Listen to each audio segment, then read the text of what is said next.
Assalamualaikum warahmatullahi wabarakatuh. Bagaimana kabar kalian hari ini? Amin. Semoga kita selalu diberikan kesehatan dan juga keselamatan oleh Allah Subhanahu wa Ta'ala, ya anak-anak. Baik, sebelum kita mulai pembelajaran pada hari ini, mari kita berdoa terlebih dahulu. Berdoa mulai. Bismillahirrahmanirrahim. Amin. Ya Rabbal Alamin. Nah, anak-anak, ada yang tahu nggak hari ini kita mau belajar tentang apa? Kita mau belajar materi apa? Ya, hari ini kita akan belajar materi tentang hijrahnya Nabi Muhammad SAW ke Yastrib. Nah, sebelum kita memasuki materi lebih dalam, bagaimana kalau kita nyanyi bersama-sama dulu? Kita nyanyi lagu hijrah. Bagaimana? Yaudah, yuk kita nyanyi bersama-sama.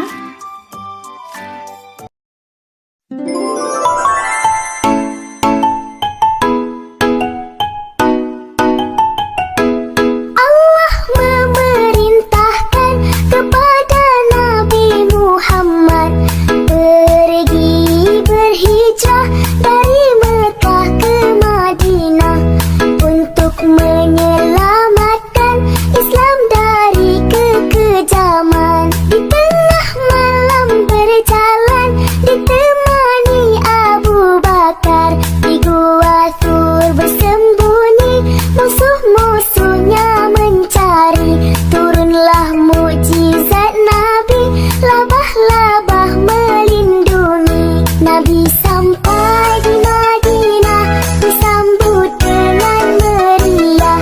Seluruh mukmin bersyukur, hati merasa gembira. Nabi sampai di Madinah, disambut dengan meriah. Seluruh mukmin bersyukur, hati merasa gembira.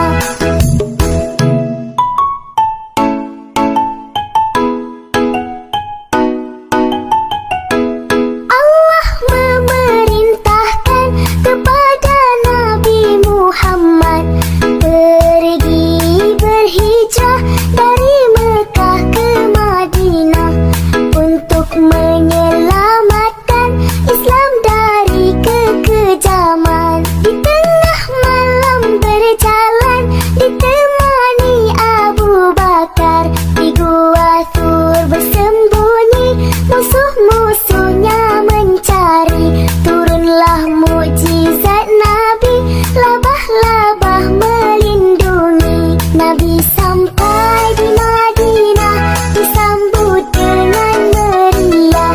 Seluruh mukmin bersyukur, hati merasa gembira. Nabi sampai di Madinah, disambut dengan meriah. Seluruh mukmin bersyukur, hati merasa gembira.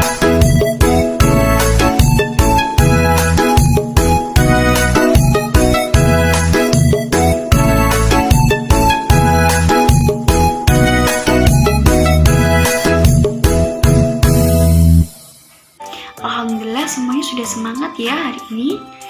Ya. Nah, hari ini kita akan pelajari materi tentang hijrahnya Nabi Muhammad SAW ke Yastrib. Sebelumnya, ada yang tahu nggak sebenarnya hijrah itu apa sih? Ada yang tahu? Ya, hijrah adalah perpindahan Nabi Muhammad SAW beserta sahabatnya dari Makkah ke Madinah untuk menegakkan dan mempertahankan risalah Allah. Risalah Allah itu berupa apa sih, Bu? Ada yang tahu nggak?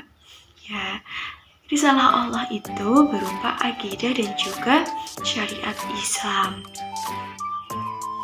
Nah, kita tadi sudah mempelajari mengenai hijrah. Sekarang Yastrib. Ada yang tahu nggak Yastrib itu apa? Iya, Yastrib adalah nama kota Madinah sebelum kedatangan Nabi Muhammad SAW. Yastrib merupakan daerah subur yang ada di Jazirah Arab yang dijadikan sebagai pusat pertanian. sebagian besar penduduk Yatsrib bekerja sebagai petani. Nah, untuk lebih jelasnya, Ibu akan memberikan tayangan video cerita mengenai Rasulullah SAW hijrah ke Yatsrib. Disimak bareng-bareng ya anak.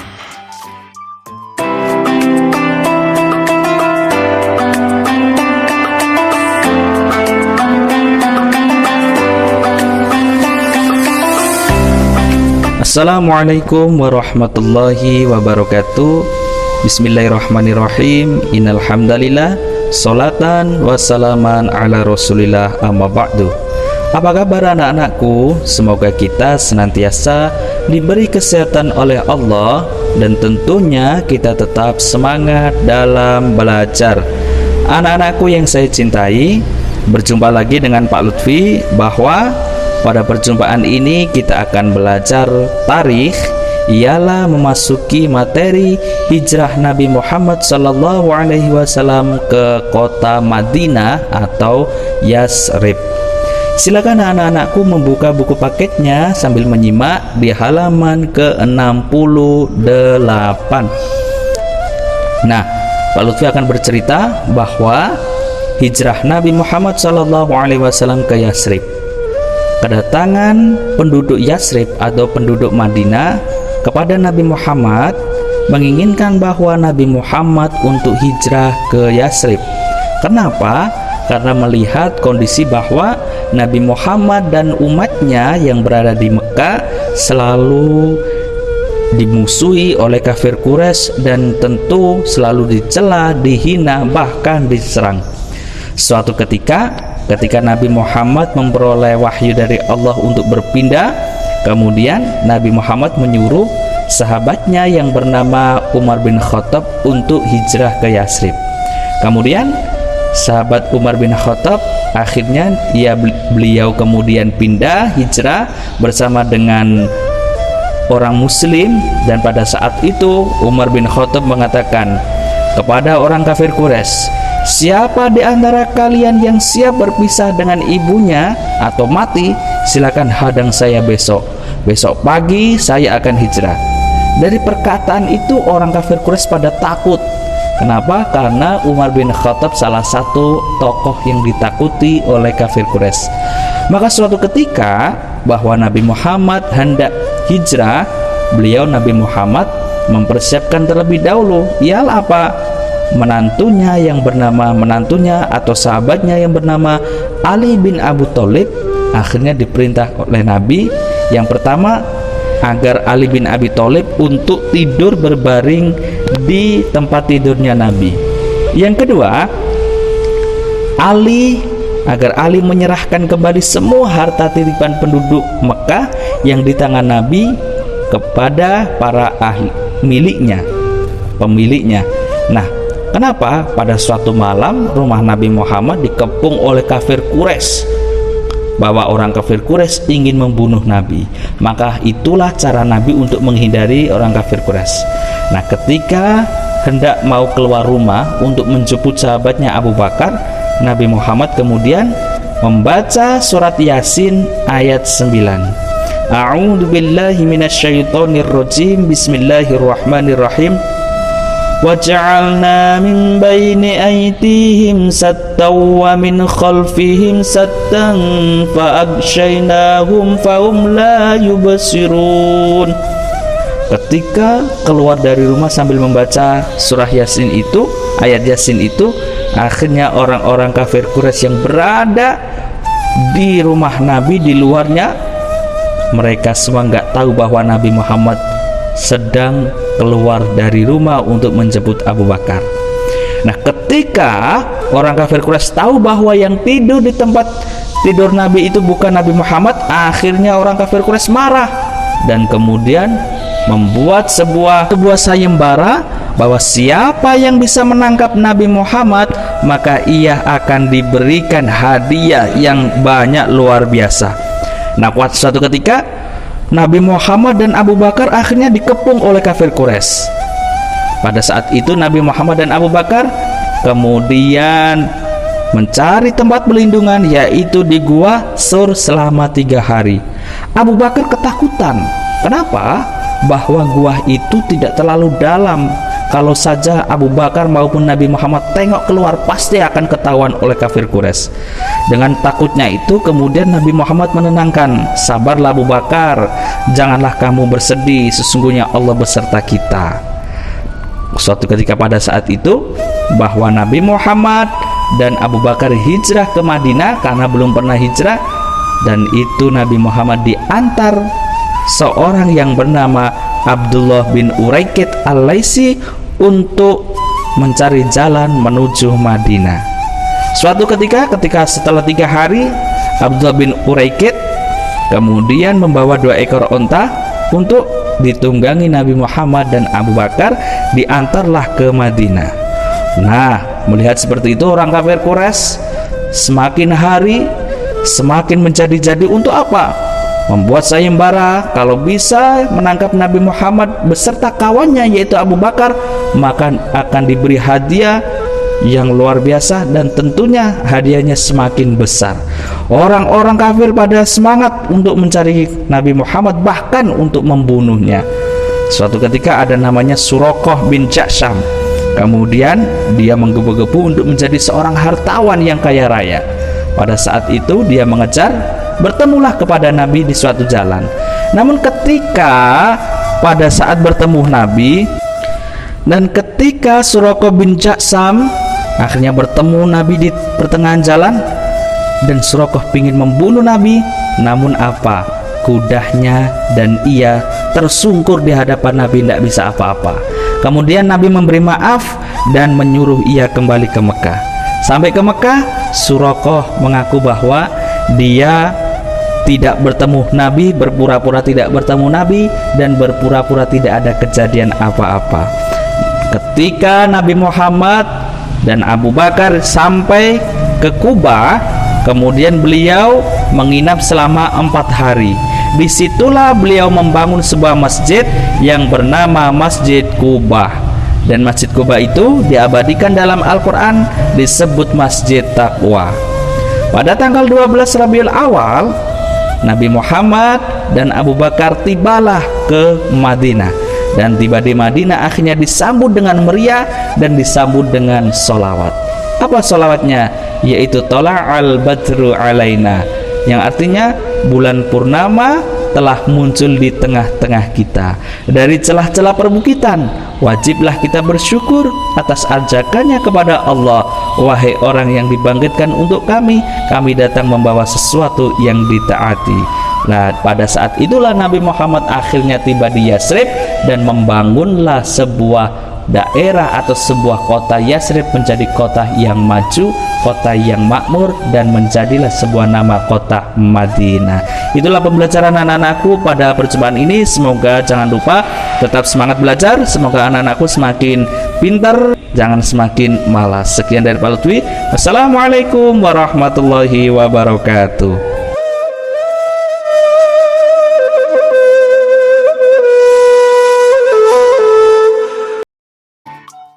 Anak-anak tadi kan udah menonton video yang ibu tampilkan. Jadi sekarang ibu mau tanya, kira-kira ada yang tahu apa sih sebab-sebab Nabi Muhammad SAW berhijrah ke kota Yasrib? Ada yang tahu kenapa?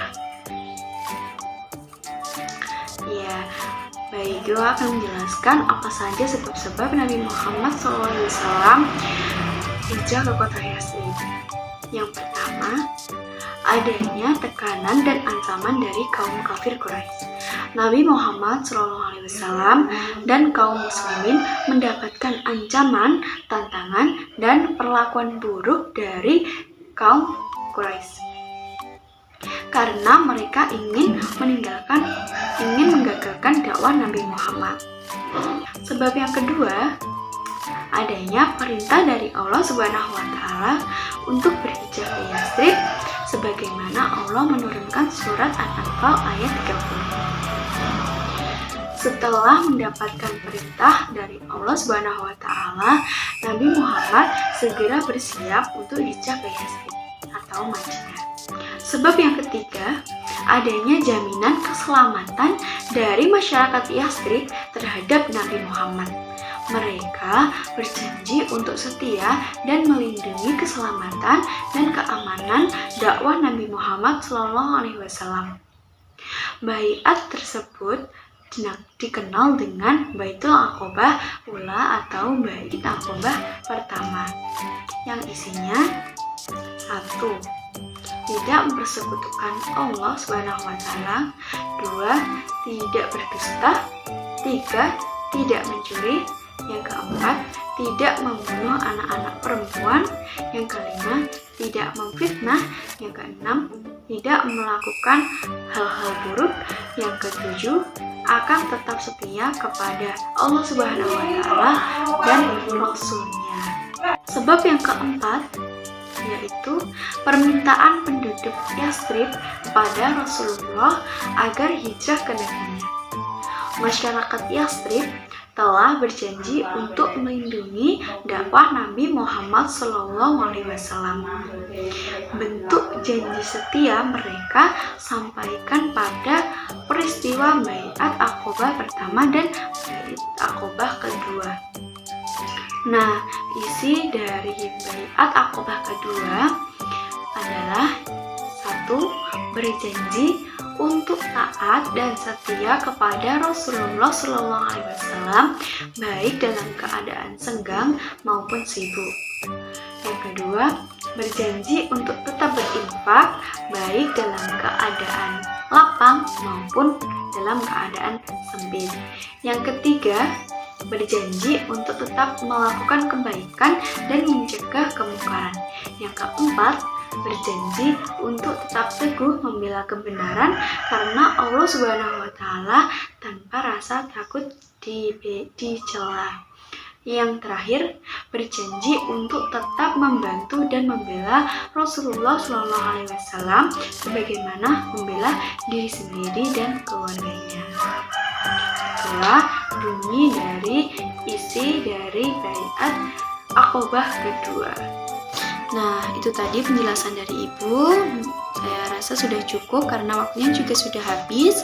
Nah, sebelum Ibu mengakhiri pembelajaran pada hari ini, Ibu ada beberapa soal bisa dikerjakan, bisa dijadikan PR, minggu depan dikumpulkan dan dikerjakan di buku tugas. Ya, jangan lupa minggu depan dikumpulkan. Baik, kalau gitu, sekian dari Ibu. Ada kurang lebihnya Ibu mohon maaf. Wassalamualaikum warahmatullahi wabarakatuh.